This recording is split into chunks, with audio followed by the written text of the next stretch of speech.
We've worked with hundreds of businesses to help set up Pipedrive, and we see the same common mistakes being made again and again. If you avoid the mistakes that I'm going to outline in this video, and if you follow our 5 Pipedrive golden rules, which we explain in a video, I'll link it up here, your deals will be cleaner, your pipeline will be more organized, and I guarantee you will be more effective at closing deals. The first, and probably one of the biggest mistakes we see all the time, is clients not using the won and lost buttons. Instead, what they do, if I go back to my deal pipeline here, is they put stages in like this: closed won, closed lost. And I think the reason people do this, if I take this deal, if I do lose this, or if I mark it as won here for a second, so I closed that deal, we won the deal, you can see it disappears from the pipeline here. It's no longer in that contract sent stage. So that's why we see people create closed won, closed lost, because they want to keep the deal visible. They don't want to have it disappear after they've won or lost the deal. Now, that's not the correct way to use Pipedrive. It's going to cause issues down the line, because if you don't win the deal, when you do reporting later on, you can't actually report on how many deals you've won or the value of the deals that you've won. You're not going to have any accurate numbers around your conversion rate because you weren't winning or losing the deal. You're not going to have any metrics around why are you losing the deal, because when you lose the deal, you can pick a loss reason. So there's a lot of information like that you're going to miss out on because you're not winning or losing the deal. Now, to get around this point of the deal disappearing, this is where filters come in. So even if let's win that deal one more time, even after I've won the deal is still on the pipeline. It's just not visible because by default, the pipeline only shows me deals that are open. But if I go to my filters here, I can use a filter like deal status is won, and I can see deals that we've previously won.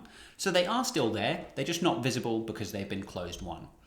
So using filters like that is an easy way to easily find the deals that you've won, or you can also just type the name of the deal and you can see it's marked as won there.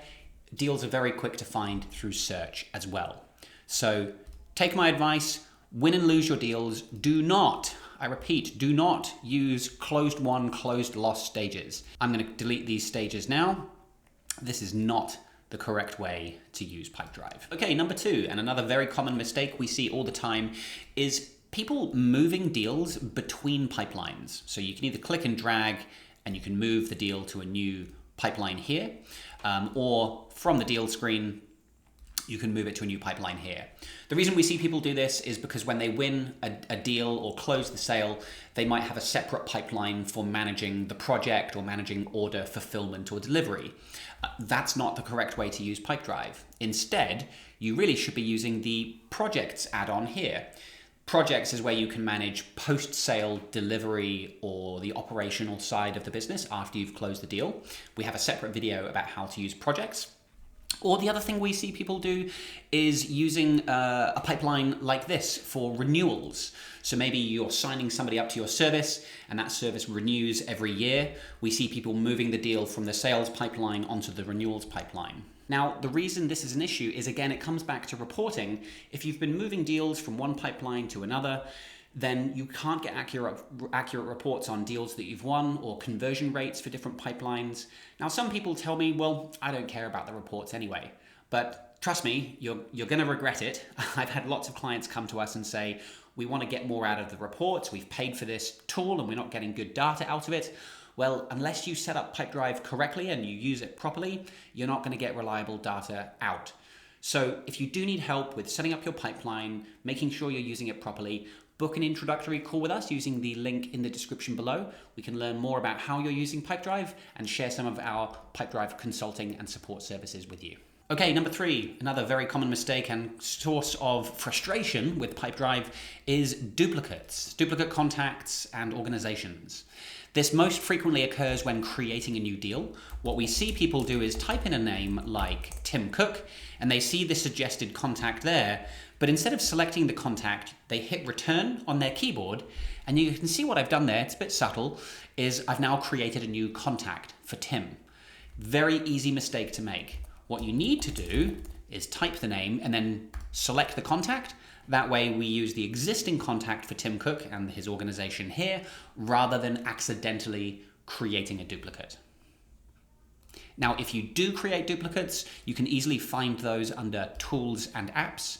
Go to Merge Duplicates here, and you can very easily preview and then merge duplicates that you have created and clean those up. But best to try and solve the problem at the source by not creating the duplicates in the first place. Okay, number 4, I'm calling this one activities. Just activities in general. People are always making mistakes with their activities. Now, I'm in our demo account here, and this is very typical of what we see when we get into a client's account. We see lots of red warning indicators here saying that we have activities that are overdue, and we see lots of yellow warnings saying that these deals have no activity scheduled. Both are bad. If there's no activity scheduled, there's nothing reminding me what to do next or when to follow up. So these deals are likely to fall through the cracks. I'm not going to follow up with that prospect in time. And these deals in red, these are deals where I'm falling behind. I was supposed to follow up, but I haven't, and the deal is now probably going stale. So you do not want to see yellow and red like this. Here's an example of what a good, clean, organized pipeline looks like. These are the deals that I'm currently working on in my actual Pipedrive account. And you can see I have a green indicator for an activity due today, or the gray indicator if I have an activity scheduled for the future. So this is what looks good. Yellow and red looks bad. Now, I talk about this more in our 5 golden rules video, but the best way to use Pipedrive on a daily basis is to go to your activities here. You can see this number 93 represents I have 93 activities either overdue that I haven't completed or due today. My goal each day is to get that number to 0. That means I'm up to date, I've completed my scheduled activities for today, and there's nothing overdue. And so each day I work from my activities list. Again, if I come over to my actual live account, you can see I'm on the today view here. I've got a couple of calls and a few other tasks left for today. And so I just work from this screen throughout the day to check off my activities. And as you work on a deal, let's go back to this one. Let's say I'm working on this deal again.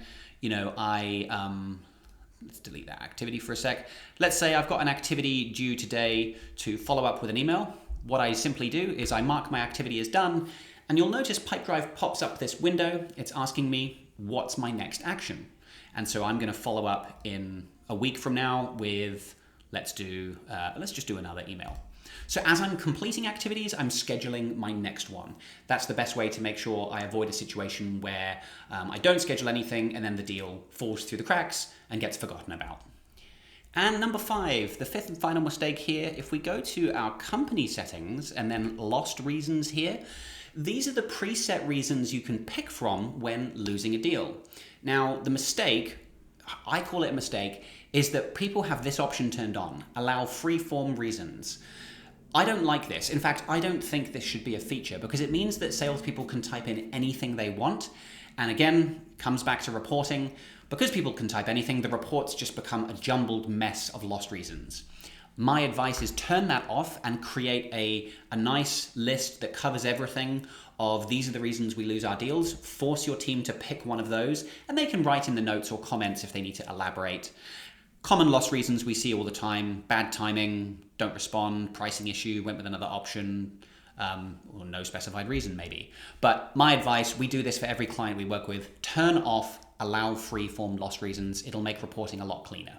So as you can see, most of those mistakes are pretty easy to avoid when you know how. And if you've made any of your own common mistakes, post them in the comments down below and help others avoid the same issues that you've had. You should see on our end screen here a link to our 5 golden rules of Pipedrive video. Definitely go and check that out next to improve your use of Pipedrive further. Thank you very much for watching. See you in the next video.